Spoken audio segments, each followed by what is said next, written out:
ഭക്തിയിൽ മതസൗഹാർദ്ദത്തിന്റെ ഇഴകൾ ചേർത്ത് എരുമേലി പേട്ടതുള്ളൽ. വാവരിപ്പള്ളിയിലെ ചന്ദനക്കുട ഉത്സവം പിന്നിട്ടെത്തിയ പേട്ടതുള്ളലിൽ ഭക്തരായി ഒരുപാട് പേർ പങ്ക് ചേർന്നു.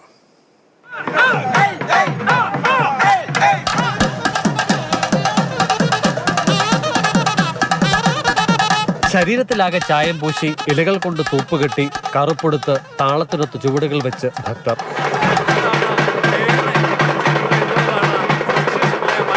മഹിഷിയെ നിഗ്രഹിച്ച് മൃതശരീരം കമ്പിൽ കോർത്ത് ആനന്ദനൃത്തം ചവിട്ടി അയ്യപ്പൻ എന്നുള്ള വിശ്വാസത്തിന്റെ അടിസ്ഥാനത്തിലാണ് എരുമേലിപ്പേട്ടതുള്ളൽ. இன்னைக்கு பேட்டத்துள்ளி ஆடி பெரிய பாலம் வழியா போய் ஜோதி தரிசனம் பார்க்க வந்திருக்கோம். கிருபாபுரம் தரிசனம் பார்த்து ஐயனை ஆனந்தமா கொண்டாடுறோம். അയ്യപ്പന്റെ സ്വർണ്ണത്തിടുമ്പിന് മുന്നിൽ പേട്ടപ്പണം സമർപ്പിച്ചതിലായിരുന്നു ചടങ്ങുകളുടെ തുടക്കം. പിന്നീട് തിടമ്പ് പൂജ. മാനത്ത് കൃഷ്ണപ്പരന്തിനെ കണ്ടതോടെ അമ്പലപ്പുഴ സംഘം പേട്ടതുള്ളി തുടങ്ങി.